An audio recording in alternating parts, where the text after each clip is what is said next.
와 용의 환상으로 시작이 되는 요한계시록 12장은 계시록의 난해한 내용 가운데 한 부분입니다. 그래서 다양한 해석도 있고 잘못되고 억지 해석을 해서 성도들을 멸망으로 빠뜨리는 그런 사람들도 있습니다. 요한계시록 12장에서 14장은 마지막 대환란을 언급하기에 앞서서 성도들이 이 역사상, 이 세상에서 역사상 받게 되는 고난을 말합니다. 12장과 14장, 13장은 역사상 성도들이 받는 고난을, 그리고 14장은 그 후에 있을 하나님의 공의로운 심판을 기록하고 있습니다. 그 중에 오늘 본장은 여자로 상징된 교회가 용으로 상징된 사단에게 핍박을 받는 장면을 보여주고 있습니다. 동시에 이 핍박 속에서도 하나님은 자기 백성을 보호하시고 결국 구원에 이르도록 섭리하심을 보여주고 있는 내용입니다. 역사의 도면이다. 인류 역사가 시작된 이래로 그 마칠 때까지의 역사 진행 과정에 어떻게 되는가, 그 도면이 바로 오늘 읽은 본문의 말씀입니다. 우리는 본문을 이해하기에 앞서서 앞부분을 다시 정리하면 이렇습니다.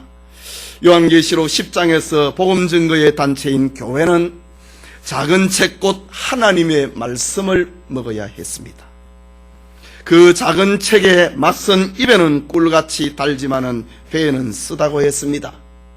그 배에는 쓰다고 하는 것이 계시록 11장에 나오는 복음 증거의 사명을 말하는 것입니다.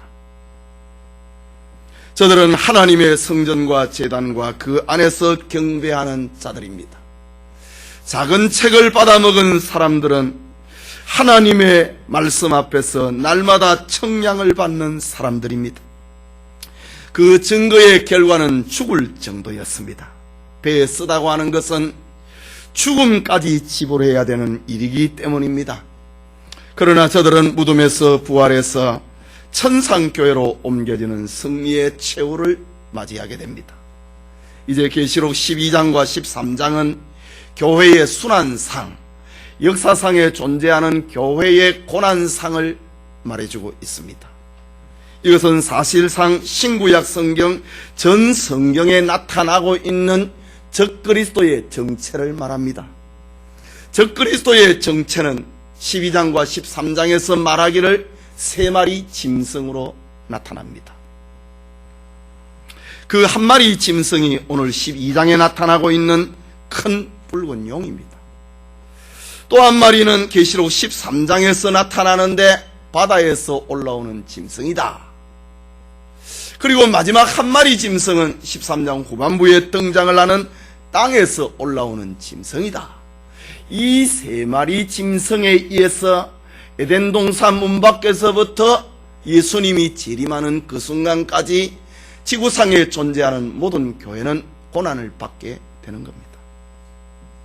이 시간 교회와 사탄의 전쟁을 계시하고 있는 여자와 붉은 용이라는 제목으로 요한계시록 강해 32번째 시간 맞이하고자 합니다.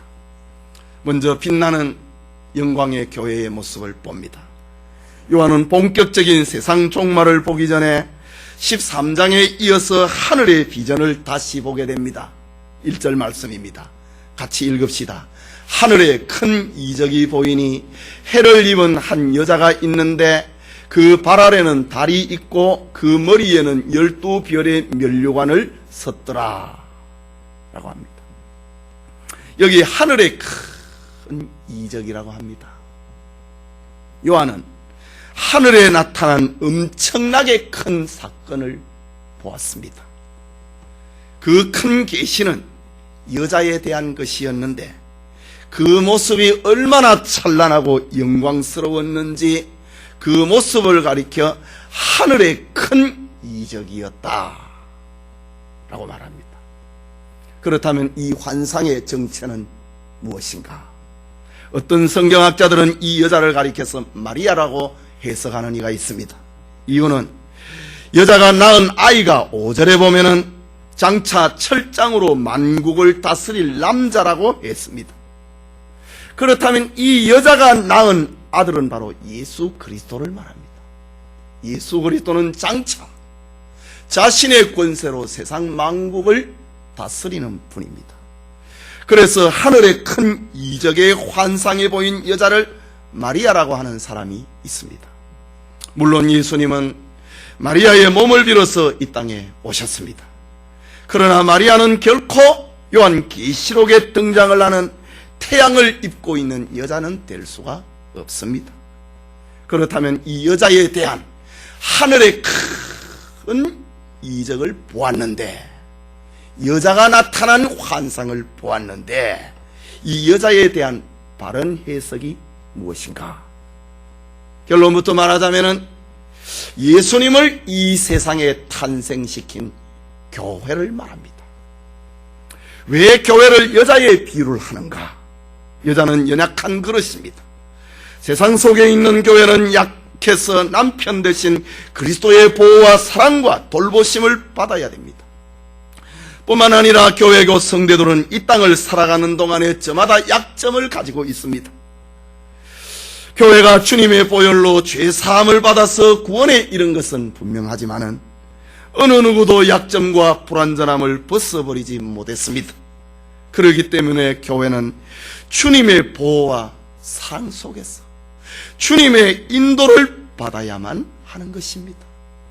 그래서 교회를 가리켜서 여자라고 한다. 구약 성경에 하나님과 이스라엘 관계를 자주 부부 관계에다가 묘사합니다. 이사야 54장 5절에 이는 너를 지으신 자는 내 남편이시라. 하나님께서 이스라엘 백성을 향하여서 너를 지으신 자, 이스라엘 공동체 교회입니다. 저들이 광야에 있을 때 저들은 광야교회라고 스데반이 그렇게 설교했습니다. 이스라엘은 큰 교회입니다. 너를 지으신 자는 내 남편이시라.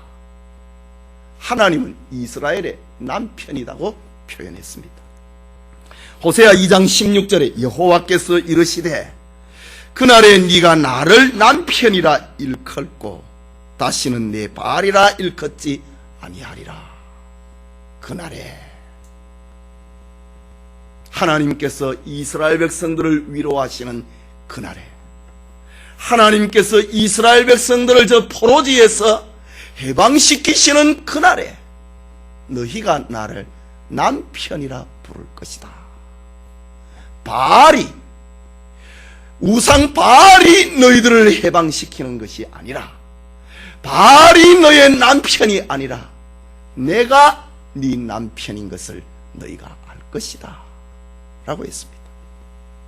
또한 신약 성경에서는 교회를 직접적으로 그리스도의 신부라고 묘사합니다. 고린도후서 11장 2절에 내가 너희를 정결한 처녀로 한 남편인 그리스도께 드리려고 중매함이라. 바울은 고린도 교회 성도들을 주님에게 중매하고 있다. 신부로 중매하고 있다. 교회는, 고린도 교회는 그리스도의 신부라는 말입니다.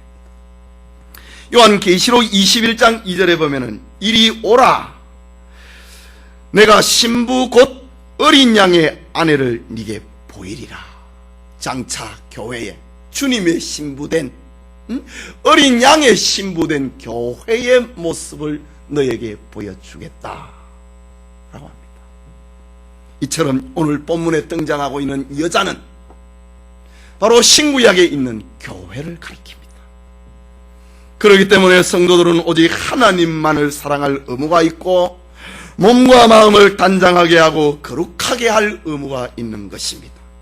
반면에 하나님께서는 남편이 아내를 아끼고 사랑하듯이 그의 몸된 교회 곧 성도들을 사랑하는 것입니다.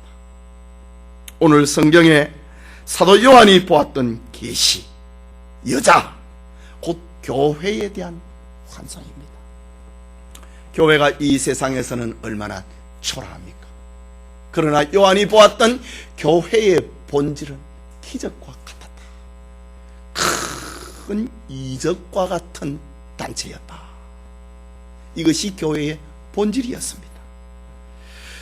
교회의 모습이 얼마나 찬란하고 영광스러웠던지 요한은 하늘에 큰 이적이 나타난 것을 보았다. 교회의 본 모습을 보았다는 말입니다. 교회의 진짜 실상을 보았다고 하는 말입니다. 그 여자의 모습이 어떠했는지, 그 교회의 모습이 어떠했는지 큰 이적이라고 말을 하고 있는가? 요한이 보았던 교회의 모습, 여자의 모습은 네 가지였습니다. 첫째는 해를 입고 있었다. 태양을 말합니다. 태양을 옷 입듯이 입고 있었다. 아, 예쁜 옷 입었네, 깨끗한 옷 입었네, 좋은 옷 입었네. 그런데 뭐 그런 천으로 만든 그런 옷 정도가 아니라 교회가, 여자가 태양을 옷 입듯이 입고 있었다. 그러니 이 여자의 몸에서 나는 광채를 생각을 해보십시오. 우리는 태양을 바로 쳐다볼 수도 없습니다. 이것이 바로 교회의 실상이요, 교회의 본질이었습니다. 요한이 교회의 모습이 얼마나 위대하고 찬란했던지, 교회를 가리켜서 큰 이적이었다. 이 세상에서 보았던 그런 교회가 아니었다는 말입니다. 그런 교회였던, 세상에 있던 교회였다면 그건 이적이라고 할 수 없는 것입니다. 전혀 다른 모습을 보았는데, 교회의 진짜 내면을, 실상을, 본질을 보았는데 하늘에 큰 이적을 보이니 여자가 해를 입고 있더라. 태양을 옷 입듯이 입고 있더라. 그렇다면 이 태양은 무엇입니까? 바로 하나님의 영광을 말하는 것입니다. 태양은 예수 그리스도의 얼굴을 상징하기도 했습니다. 베드로와 야고보와 요한이 변화산상에서 주님의 변형된 모습을 보았을 때에 주님의 얼굴은 해같이 빛나더라 라고 했습니다. 밤모섬에서 사도 요한이 요한계시록 1장 16절에서 주님의 얼굴을 보았을 때 태양과 같이 해같이 빛났더라 라고 합니다. 세상의 권력자 앞에서, 세상의 부자들 앞에서, 세상의 지식인들이 볼 때에 교회가 얼마나 약하게 보입니까? 여자처럼 얼마나 힘이 없어 보입니까? 그러나 사도 요한이 보았던 교회의 본질은 하나님의 영광을 옷을 입듯이 입고 있었다. 세상에 있는 작은 교회들, 초라한 교회들, 월세와 각종 세금으로 고통을 당하고 있는 교회들, 저 이북과 중동의 지하교회들의 모습이 얼마나 약해 보입니까? 그러나 교회의 실상은 그런 모습이 아니다. 교회의 본질은 하나님의 영광에 둘려 있다. 이 우리 세상의 오염된 눈 때문에, 세상의 세속적인 가치관 때문에 교회가 바로 안 보이는 겁니다.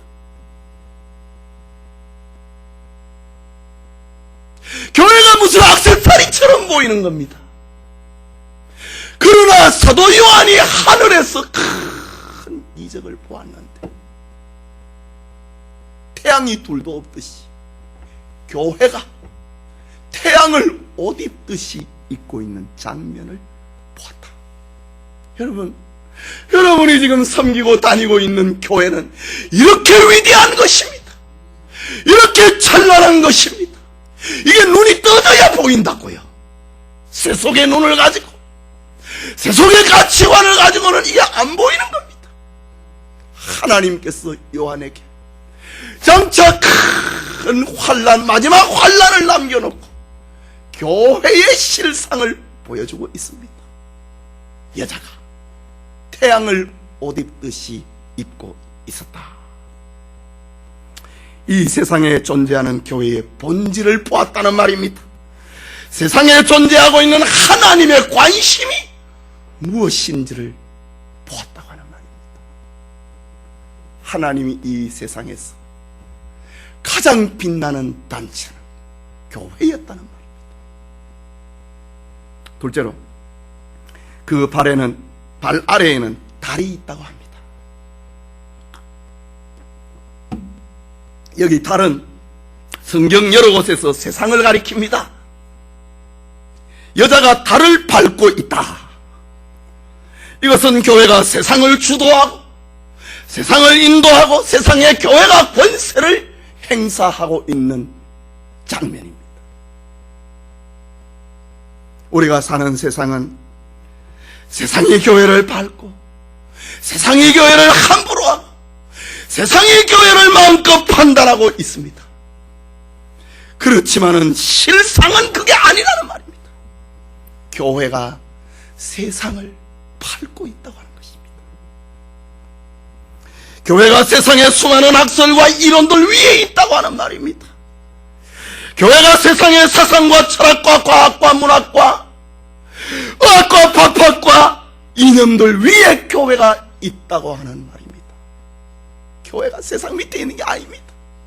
여러분이 배운 지식 밑에 교회가 있는 게 아니라는 말입니다. 여러분이 경험한 경험 밑에 교회가 짓밟히고 있는 것이 아니라는 말입니다. 교회의 본질은 교회가 달을 밟고 있다. 교회가 세상을 밟고 있다.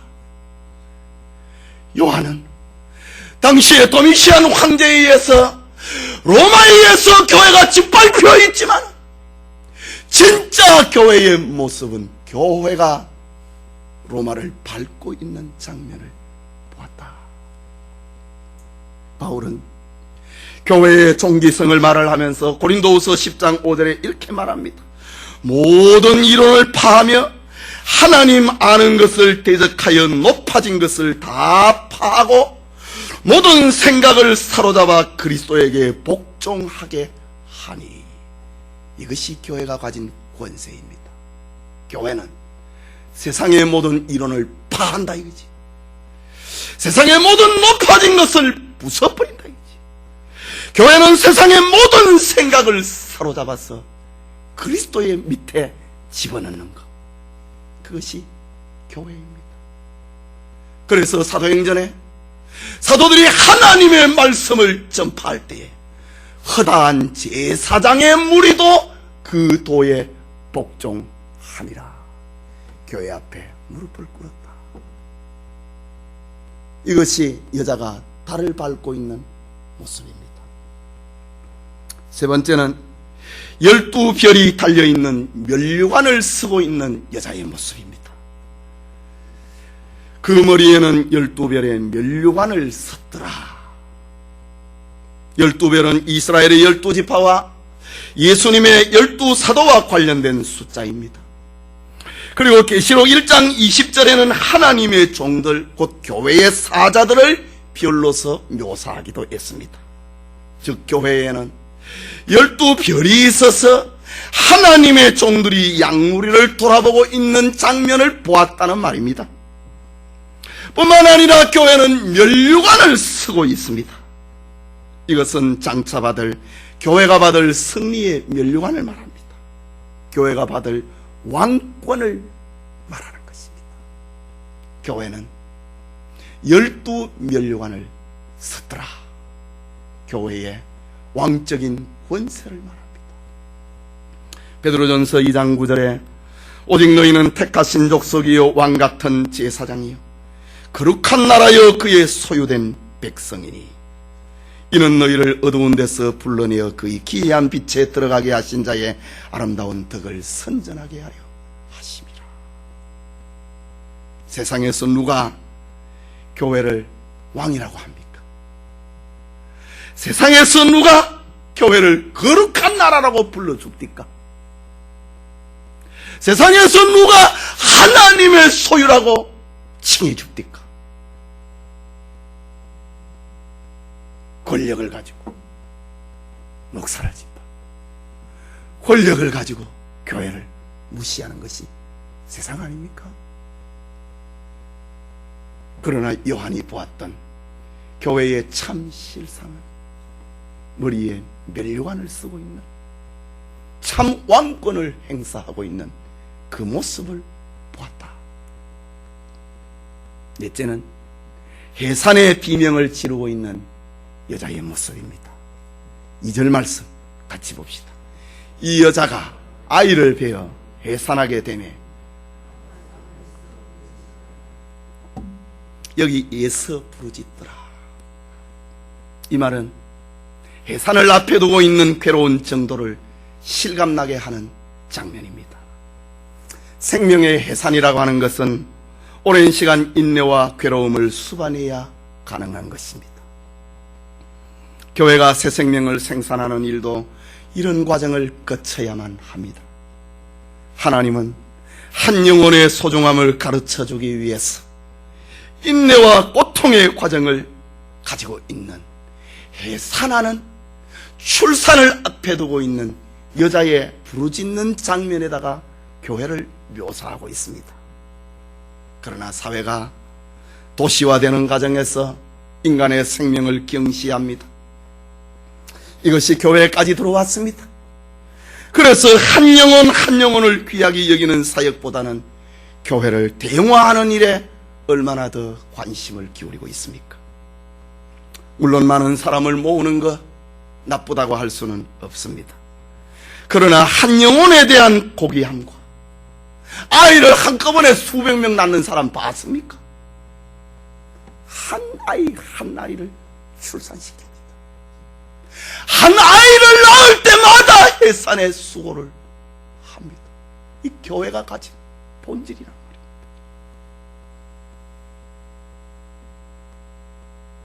한 영혼에 대한 고귀함을 잃어버린 대형화는 교회가 아닙니다.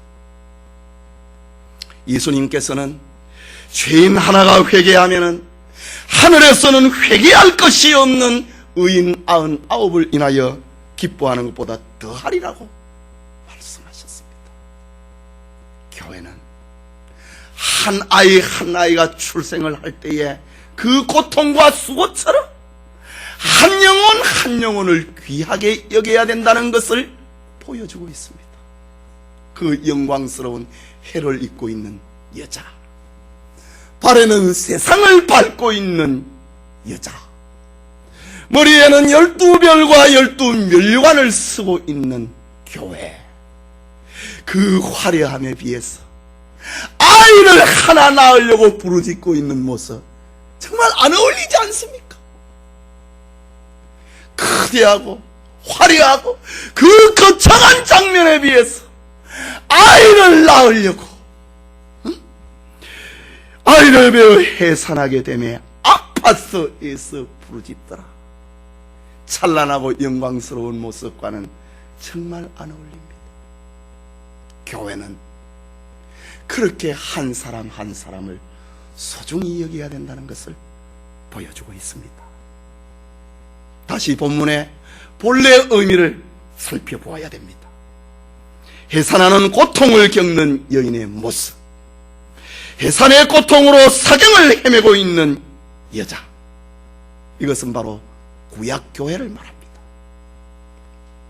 구약의 교회는 죽음을 불사하고 예수님을 잉태하고 예수님을 해산시키려고 몸부림했습니다.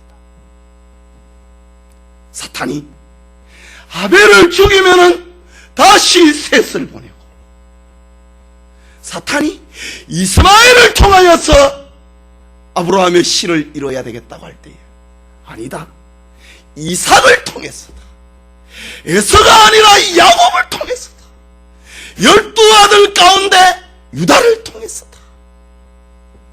이 해산의 고통입니다.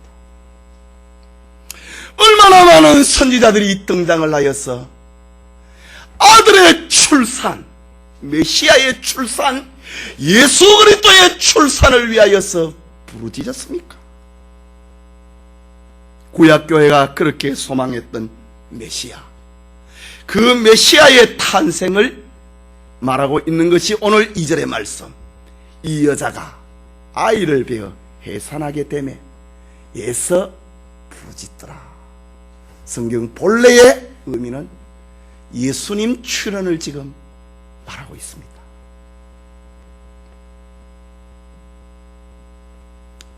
이제 3절부터는 또 다른 이적을 요한이 봅니다.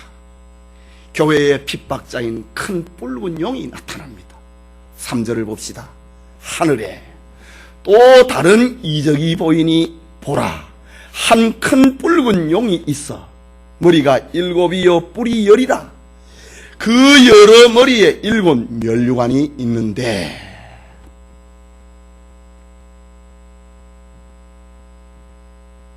4절을 더 봅시다. 그 꼬리가 하늘의 별 3분의 1을 끌어다가 땅에 던지더라. 용이 해산하려는 여자 앞에서 그가 해산하면 그 아이를 삼키고자 하더니, 용이 해산하고 있는 여자 앞에 딱 앉아갖고 놓기만 놓으면 잡아먹으려고 기다리고 있더라. 예수님 출현을 그렇게 방해하고 막고 있는 사탄의 모습입니다. 요한은 하늘에 나타난 아름다운 여자의 모습 다음에 무서운 용을 보았습니다. 요한이 보았던 용의 모습은 3절과 4절에 6가지로 묘사합니다. 첫째는 큰 용이었다. 여자는 찬란하고 영광스러운 옷을 입고 있는데 용은 크더라. 그 자체가 큰 용이더라. 여자는 보통 사람처럼 보이는데, 다른 이적을 보았는데, 용을 보았는데 그 용은 너무너무 크더라. 여기 용은 사탄을 말합니다. 12장 9절에 다음 시간에 우리 살펴볼 내용인데 그 용을 설명을 합니다. 큰 용이 내어 쫓기니 옛뱀 곧 마귀라고도 하고 사단이라고도 하는 온 천하를 꿰는 자라. 용은 곧 사탄이다, 마귀다. 옛뱀, 에덴 동산에 아담과 하와를 넘어뜨렸던 뱀이었다 라고 말합니다. 여기 크다고 하는 이 말은 큰 용이었다, 이 말은 용의 영향력을 말하는 겁니다. 용은 온 천하를 꿰을 수 있는 큰 힘을 소유했다는 말입니다. 사단은, 용은 하나님의 영광을 입은 여자를 상대하기 위해서 큰 권세를 가지고 지금 대적하고 있다. 이것은 연약한 여자인 교회를 사탄이 장차 어떤 권세로, 어떤 능력으로, 어떤 지혜로, 어떤 유혹을 행사할 것인가를 짐작케 하는 장면입니다. 또 용의 정체를 가리켜서 둘째는 붉은 용이었다. 붉은 용이었다. 뱀 가운데 아주 빨간 뱀이 있잖아요. 참 특이합니다. 용을, 뱀의 어떤, 우리 지금 용을 본 적이 없으니까 어떤 뱀을 생각을 할 때 용이다. 그런데 하늘에서 보았던 또 다른 이적, 큰 용, 그런데 새빨간 용, 소름 끼치지 않습니까? 색깔이 붉다고 하는 것은 잔인함을 말합니다. 사악함을 말합니다. 교활함을 말합니다. 살인적인 증오심을 말하고 있습니다. 용은 사람을 죽이는 힘을 가지고, 용은 사람의 영혼을 지옥불로 사르기 위하여서, 태우기 위하여서 극도의 잔인성, 사악함, 그 증오성을 표현하고 있는 장면입니다. 용의 최종 목적은 성도들의 생명을 끊어버리는 데 있습니다. 용의 목적은 여자가 아이를 낳으려고 하는 그걸 삼키려고 합니다. 또 나중에 보면은 그게 실패로 돌아가니까 아이를 낳은 여자를 죽이려고 합니다. 교회를 죽이려고 합니다. 예수님을 출산하는 것을 막지를 못했으니 예수님을 출산하였던 교회를, 그리고 12장 마지막 17절에 보면은 여자가 또 다른 남은 아이를, 다른 자식을 낳았다고 합니다. 바로 신약의 성도들을 말합니다. 저들을 괴롭히기 위하여서, 예수님이 승천해 버리니까, 예수님이 땅에 없으니까 남은 자손을 괴롭히려고 합니다. 세상과 교회를 멸망시키는 것이 큰 붉은 용, 사탄의 목적임을 말합니다. 셋째는 7머리에 10뿔을 가졌다라고 합니다. 머리가 7이다, 뿔이 10개다. 참 이상한 장면입니다. 머리가 10개면은 뭐 뿔이 2개씩 나갔고, 머리가 7개면 뿔이 2개가 나갔고 14개가 되든지, 하나만 나갔고 뿔이 17개가 되든지 그래야 되는데, 머리는 10개다, 7개다, 뿔은 10개다. 참 이상한 장면입니다. 요한이 보았다 이거지. 머리는 지혜의 상징입니다. 용의 머리가 7이라고 하는 것은 온 천하를 꿰는 용의 비상한 지혜를, 희략을 말합니다.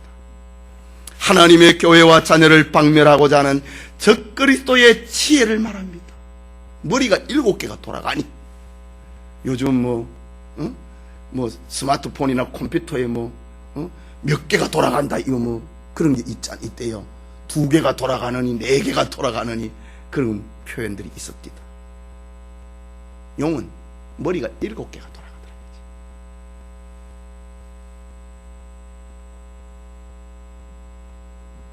그것은 사탄의 지혜요, 비상한 지혜요, 초자연적인 지혜를 말하고 있습니다. 그런데 뿔이 10개였습니다. 뿔이라고 하는 것은 힘을 상징합니다. 저는 어릴 때 소를 먹여봤는데, 소가 뿔이 빠져버렸다 그러면 힘을 상실한 것으로 생각합니다. 저 어릴 때 외갓집에서 소 먹이다가 뿔 빠져버려요. 그래서 외할아버지한테 제 형하고 제하고 얼마나 혼났는지 모릅니다. 뿔은 힘을 상징합니다. 사탄은 그래서 예수님께서 군대라고 불렀습니다. 역사상 7머리는 앞으로 계시록에 계속하면 나옵니다. 7머리는 역사상에 나타났던 패권주의 국가를 말합니다. 머리가 7이었다. 그 첫째 머리는 이미 다니엘서에서도, 그리고 요한 계시록에서도 그 나라 이름을 지목을 합니다. 첫 번째 머리는 애굽이었다. 두 번째 머리는 아수르였다. 세 번째 머리는 바벨론이었다. 네 번째 머리는 메대와 파사 연합국이었다. 다섯 번째 머리는 헬라였다. 여섯 번째 머리는 지금 요한계시록이 기록이 되고 있는 로마였다. 마지막 7번째 머리가 등장을 하게 될 것인데, 그것은 예수님 재림 때에 나타날 세상 패권주의 국가다 라고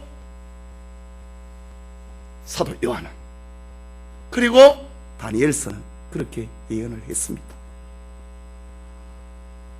사단은 막강한 세상의 권력을 가지고 신실한 성도들을 학대하고 메시아 출현을 막고, 막강한 권력을 가지고 건전한 교회도 삽시간에 분쟁과 재난 속으로 몰아넣고 마는 것입니다. 사단이 얼마나 지혜로운지 모릅니다. 그래서 창세기 3장 1절에는 여호와 하나님의 지으신 들짐승 중에 뱀이 가장 간교하더라 라고 그 사탄이 몸담고 있는 뱀을 그렇게 표현했습니다. 뱀이 가장 간교하더라. 지혜롭다 이 말입니다.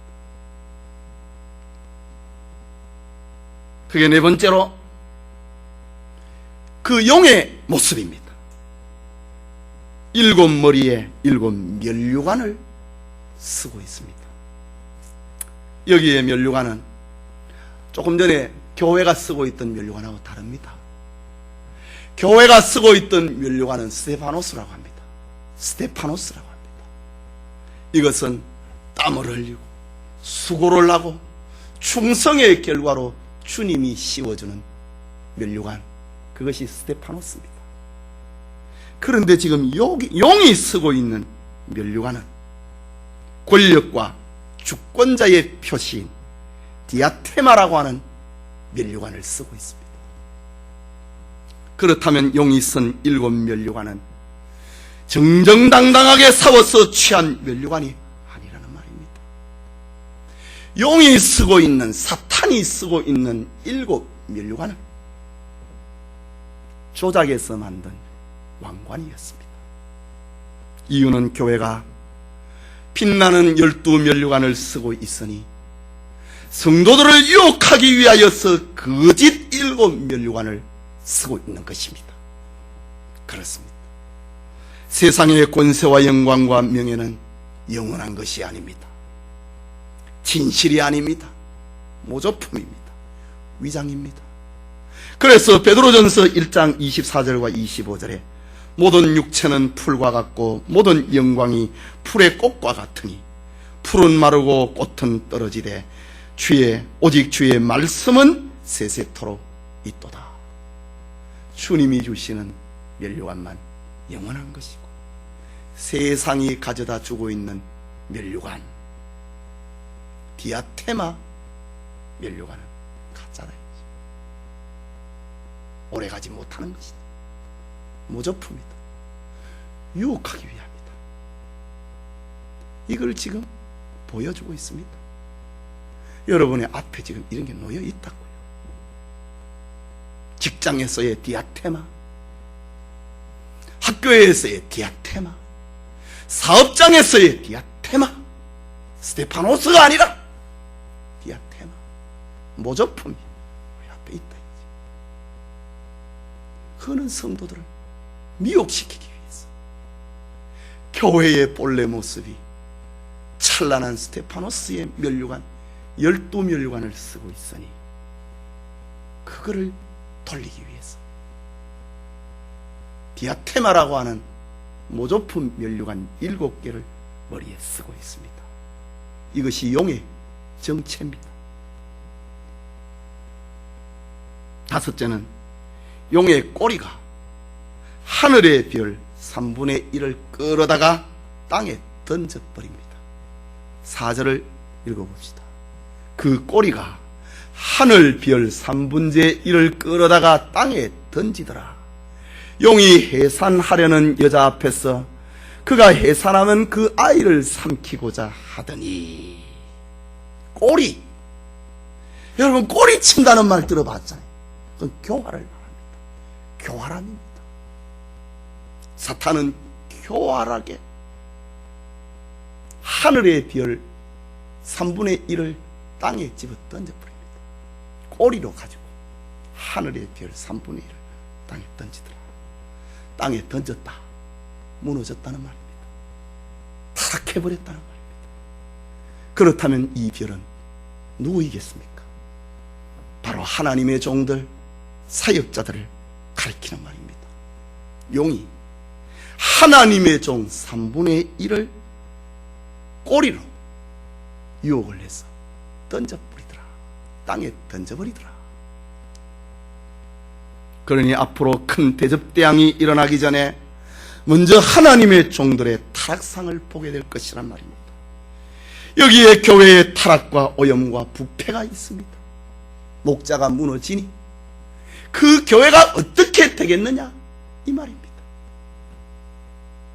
이것은 용의 꼬리의 활동을 통해서 보여주고 있습니다. 용의 교활함과 용의 거짓의 힘이 얼마나 영향력이 있는지를, 얼마나 가마력이 있는지를, 얼마나 호소력이 있는지를 하늘의 별 3분의 1을 땅에 던져버리더라.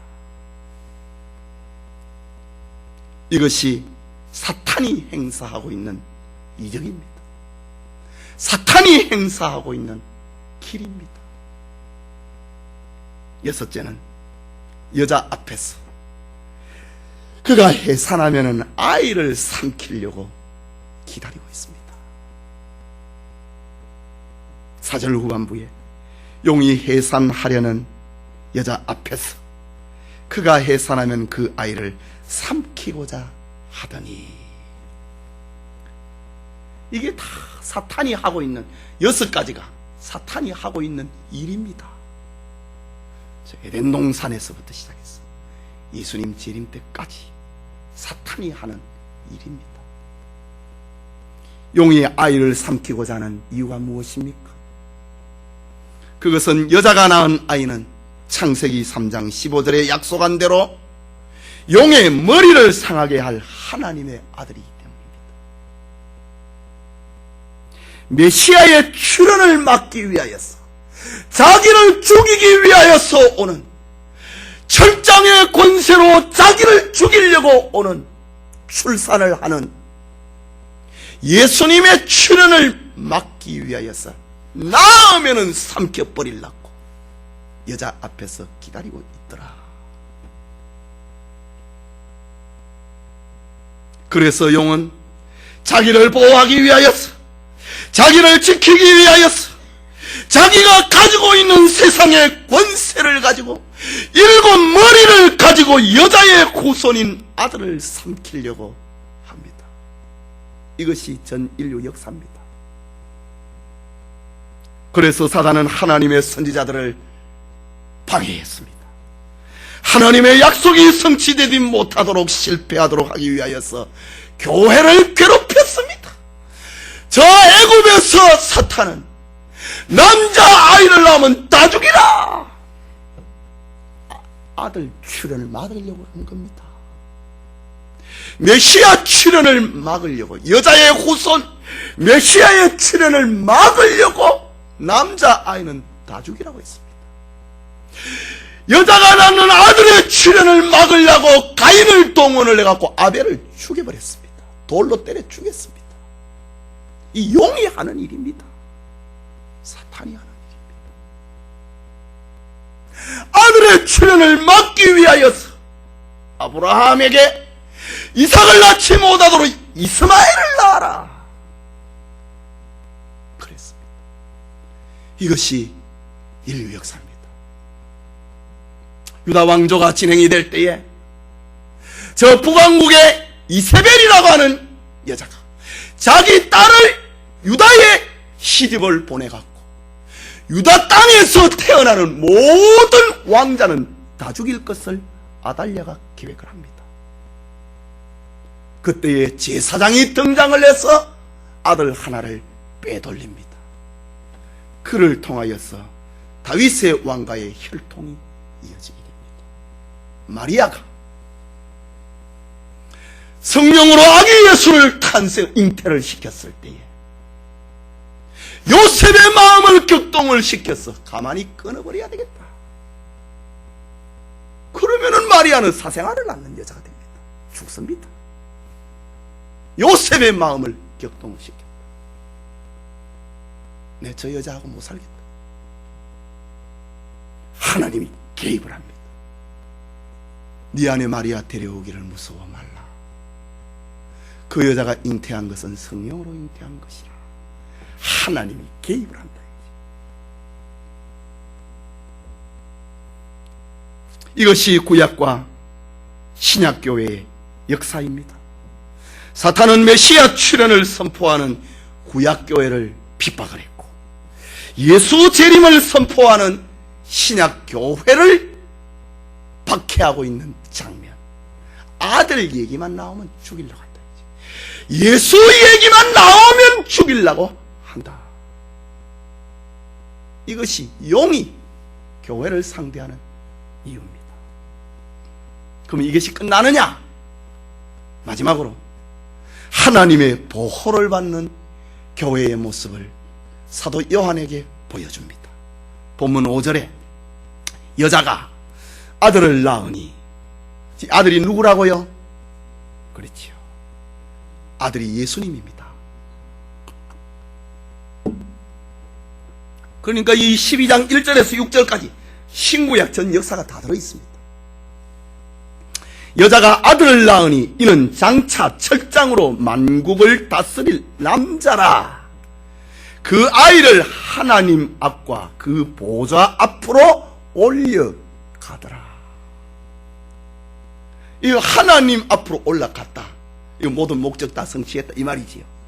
사탄이 아들 못 잡아먹었다 이 말입니다.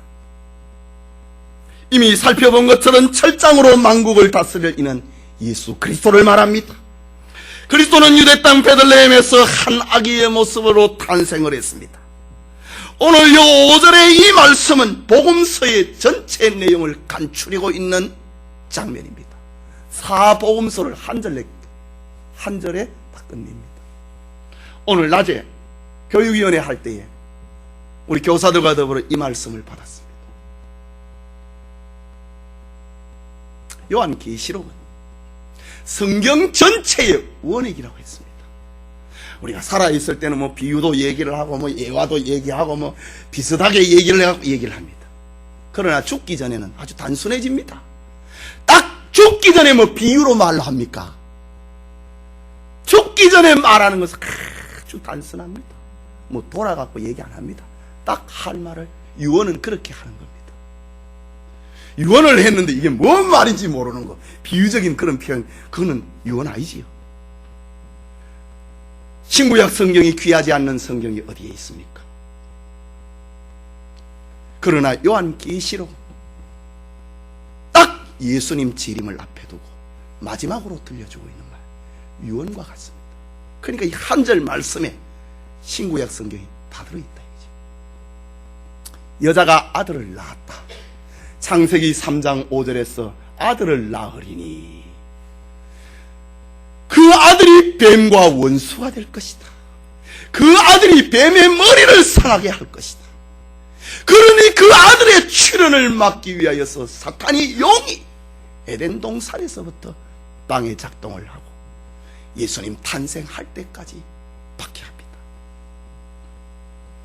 복음서에 의하면 예수님께서 탄생하시자 그를 죽이려고 헤롯이 군대를 동원을 합니다. 그래서 예루살렘 근방에 2살 아래의 남자아이를 다 죽입니다. 아들 죽이려고 그랬다.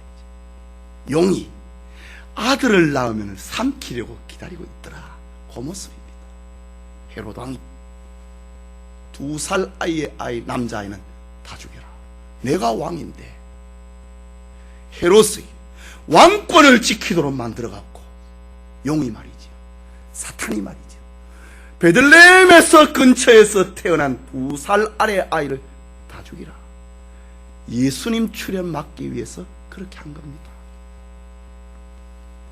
그러나 예수님께서 애굽으로 강보에 사여서 요셉과 마리아에 업혀서 도망을 치게 됩니다.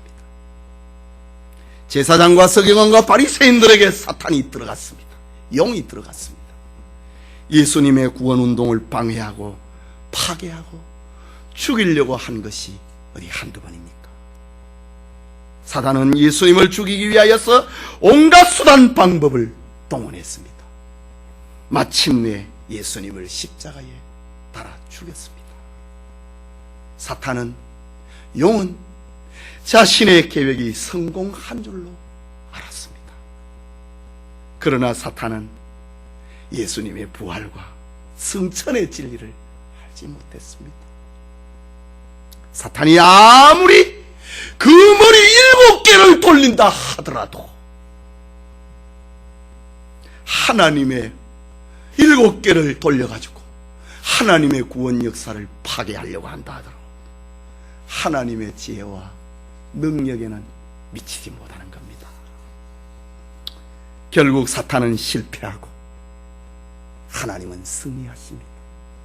예수님이 이 땅에서 구원 역사를 다 이루고 3일 만에 부활하시고 승천하시고 하나님의 보좌 앞으로 아들이 고마 올라가 버리더라. 이제 자기의 때가 얼마 남지 않은 용은 초조해지기 시작합니다. 그러나 사탄은 포기하지 않습니다. 그것이 6절의 말씀입니다. 같이 봅시다. 그 여자가 광야로 도망하매 거기서 1260일 동안 저를 양육하기 위하여 하나님의 예비하신 곳이 있더라. 하나님이 예비해 놓으신 곳이 있더라. 이게 교회의 위로입니다. 여자가 광야로 왜 도망갔습니까? 용 때문에. 용 때문에. 우리 요 12장은 한 3주간에 걸쳐서 강해하려고 하는데 마지막 절을 한번 보세요. 17절을 보세요. 용이 여자에게 분노하여 돌아갔어. 아들이 올라가 버리니까 예수님이 자신의 모든 사역을 다 마치고 승천해 버리니까 용이 화가 났다 이 말이지. 용이 누구에게 분노했다? 여자에게. 왜 여자에게 분노합니까? 예수님을 탄생시켰으니까. 교회가 예수님을 낳아버렸다 이거지. 분노하여 돌아갔어. 그 여자의 남은 자손. 남은 자손이 누굽니까? 바로 오늘 우리를 말합니다. 아이고, 성경 잘 깨닫고 있습니다. 남은 자손 설명을 하기를 곧 하나님의 계명을 지키며 예수의 증거를 가진 자들로 더불어 싸우려고 바닷모래 위에 섰더라. 성경이 쫙 이해가 되지요? 풀리지요? 그렇다면 6절의 말씀은 바로 교회의 현재 상황을 말하고 있습니다. 교회의 현재 주소가 어디입니까? 그러면은 광야. 지금 성도들의 삶의 현장은 여자가 도망을 친 광야 생활의 기간임을 말합니다. 광야에 도망을 쳐서 며칠을 있더라? 1260일. 또 앞에서는 그것은 한때와 두때와 반때, 1년 더하기 2년 더하기 반년, 3년 6개월, 1260일은 3년 6개월, 3년 6개월을 달로 계산하면 42달. 이 기간은 전에 설명을 했습니다. 언제부터 언제까지? 예수님의 초림부터 재림 때까지. 그래서 성경이 이렇게 이해되지 않습니까? 여자가 용을 피해가지고 광야로 도망을 쳤는데, 하나님이 예비해 놓으신 곳으로 도망을 쳤는데, 그 도망을 친 피난 생활의 기간이 1260일이었다. 예수님이 재림할 때까지 교회는 하나님이 예비해 놓으신 곳으로 도망을 치고 있는 기간입니다. 이 기간에 용은 남자를 낳은 여자를 괴롭힙니다. 찾아다닙니다. 바울의 표현대로 하면은 삼킬자를 찾으려고 두루 다니는 사자처럼 다닌다. 사탄이 말이지. 그래서 교회는 용의 미움을 받을 수밖에 없습니다. 자기를 죽일, 장차 철장의 권세로 자기를 죽일 예수님을 탄생시켰는데, 그 예수님이 자신의 목적을 다 이루고 하늘로 올라가 버리니 얼마나 분이 나겠습니까? 그래서 아들을 낳은 여자를, 교회를 박해한다. 그러니까 세상에서 핍박 안 받는다. 그건 이상한 사람입니다. 예수 믿는데 환난이 없다. 참 이상한 사람입니다. 세상에서 1260일 예수님이 재림할 동안에 교회는 용의 핍박을 받게 되어 있는데, 핍박을 안 받는 것은 뭐 그랬기 때문에 핍박 안 받는 겁니다. 타협을 했기 때문에, 사탄하고 서로 주고받았기 때문에 미움을 안 당합니다. 그러나 진짜 교회는 용의 미움을 받게 돼 있다 라고 합니다. 요한복음 15장 18절과 19절에 보면은 세상이 너희를 미워하면 너희보다 먼저 나를 미워한 줄 알라. 환하게 이해되지요? 세상이 너희를 미워하느냐? 너희 때문에 미워하는 게 아니라 내 때문에 너희 미워한다. 지금 오늘 요한계시록에 딱 원액을 말해줬잖아요. 아들을 낳아버리니까, 아들이 하늘로 올라가 버리니까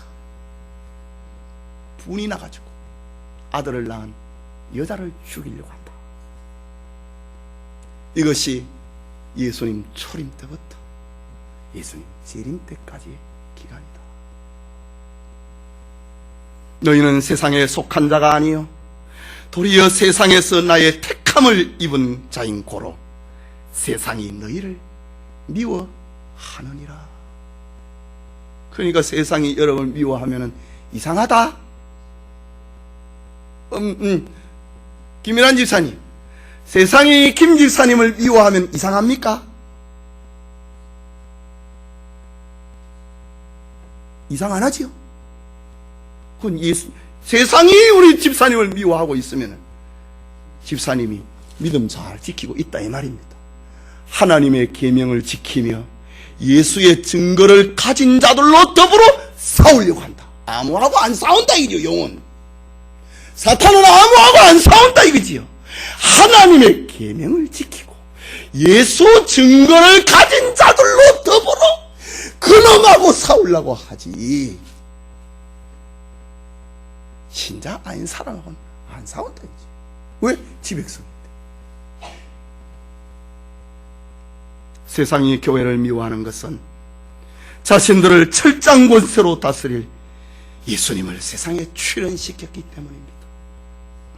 교회는 용이 삼키고자 했던 예수님을 지금 기다리고 있고 사모하고 있고 그 말씀을 지키고 있기 때문에, 그 아들의 말씀을 지키고 있기 때문에, 그 아들을 기다리고 있기 때문에, 그 아들을 사모하고 있기 때문에 세상으로부터 교회는 미움을 받는다. 이것이 성도와 세상과의 관계입니다. 지금까지 말씀드린 이런 이야기를 누가 이해할 수 있겠습니까?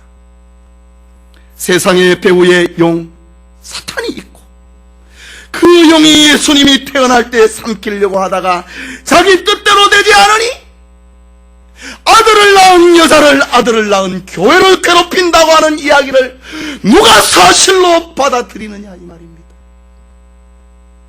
무슨 삼국지 이야기도 아니고 아라비안 나이트에 나오는 신화도 아닌데, 그러나 하나님의 자녀된 성도들은 이 이야기를 사실로 받아야 된다. 바로 여호와 저와 여러분은 이것을 진리로 받아야 될 사람입니다. 이것을 읽는 자, 듣는 자, 기록된 것을 지키는 자가 복이 있다. 계속해서 본문을 봅니다. 여자는 광야로 도망을 쳤습니다. 용의 핍박 때문에 교회는 광야로 도망쳤습니다. 그렇다면 오늘의 교회는 광야에 있는 것입니다. 출애굽 시대 이스라엘에게 있어서 광야는 괴로움의 장소였음이 틀림없습니다. 그러나 하나님은 자기 백성들에게 만나와 생수를 광야에서 먹여주었습니다. 이스라엘은 광야 40년 동안 농사를 짓지를 아니하고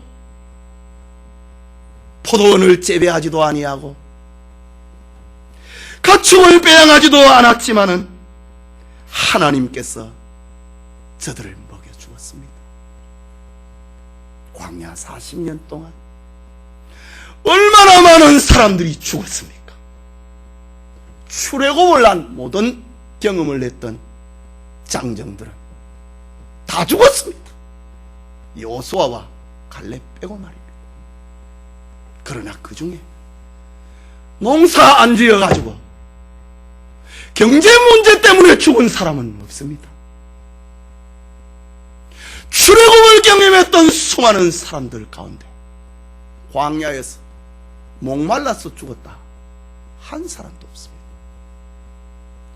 그 1세대들이 왜 다 죽었느냐? 하나님 불신하다가 다 죽었습니다. 우리가 살고 있는 곳은 광야라고 했습니다. 우리의 삶의 현 주소를 말하고 있습니다. 안 죽는다고 하는 말입니다. 이스라엘 백성들에게 40년 동안 그 옷과 신이 헤어지지 아니했고 발이 부르트지 않았다는 말입니다. 하나님이 예비하신 곳이라고 했습니다. 6절에 여자가 광야로 도망하며 거기서 1260일 동안 저를 양육하기 위하여 하나님의 예비하신 곳이 있더라. 이스라엘 백성들에게 광야는 하나님이 예비해 놓은 겁니다. 애굽의 군인들이 못 따라오도록 예비해 놓은 곳입니다. 그곳에는 하나님의 보호가 있고 하나님의 인도가 있고 하나님의 양식이 있고 하나님이 주시는 생수가 있는 곳입니다. 거기서 너무 거부가 되려고 하니까 문제가 생기고 죽고 욕심 때문에 죽고. 그러나 하나님이 예비해 놓으신 곳에는 배고파 죽는 사람 없습니다. 목말라 죽는 사람 없습니다. 광야는 자신의 힘으로 먹고 살아가는 장소가 아님을 보여주고 있습니다.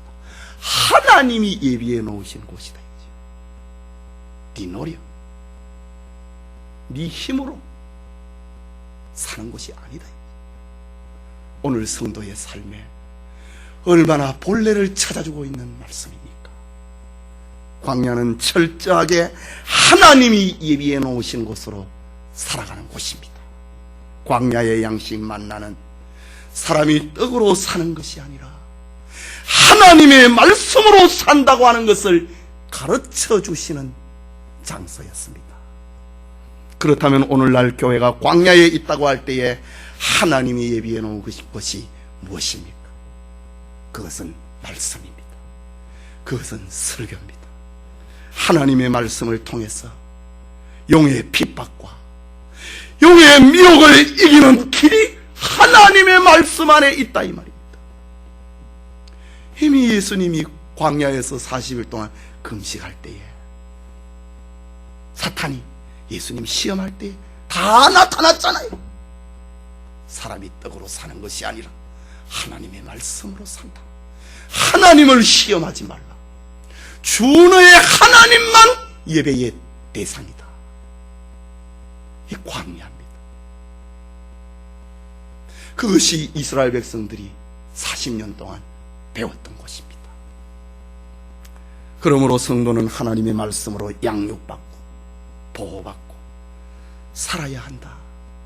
이것이 광야교회, 오늘의 참교회의 모습을 보여주고 있습니다.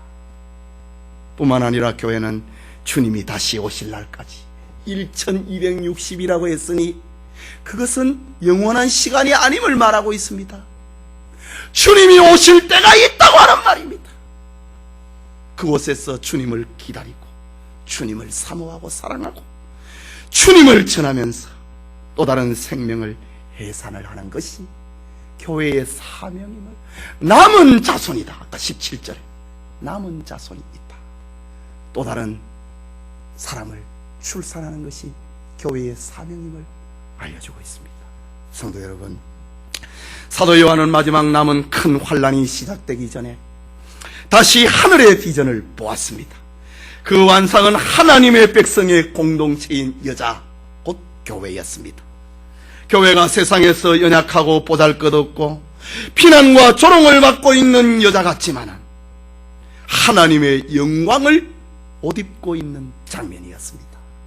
교회는 세상의 모든 이론과 사상을 밟고 있는 장면이었습니다. 교회는 양무리를 돌아보고 있는 12별 같은 사자들이 있고 모든 성도들은 장차 승리의 멸관을 쓰고 있는 장면입니다.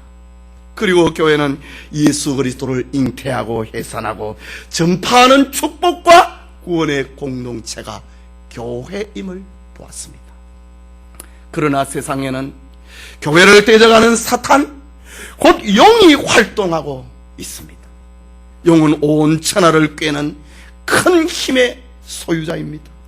용은 잔인하고 사악한 증오심에 불타고 있습니다. 용은 막강한 세상 권력과 지혜로 성도들을 핍박합니다. 용은 성도들을 미혹하기 위하여서 거짓 면류관을, 7면류관을 쓰고 있습니다. 용은 꼬리에 교활함으로 하나님의 종들과 교회를 유혹하고 타락시킵니다. 용은 예수님의 출현을 막고 예수님을 말하지 못하게 하고 핍박을 합니다. 그래서 교회는 용의 핍박을 위해 피해서 광야로 도망칠 수밖에 없습니다. 하나님이 도망치게 하신 광야는 하나님의 보호와 사랑과 인도가 있습니다. 사탄은 계속해서 교회를 공격하지만 오늘날 교회는 이렇게 건재하고 있는 것입니다. 하나님의 보호하심 때문입니다. 이것이 오늘 계시록 12장의 핵심 진리입니다. 교회는 바로 이 하나님의 비전을 가진 사람들이다. 이 비전을 가진 사람은 넉넉히 세상과 환난을 이길 수 있다. 그러나 비전이 없는 사람은 망한다. 묵시가 없는 자는 방자히 행한다. 성도들은 하늘의 비전을 간직하고 있는 사람들입니다.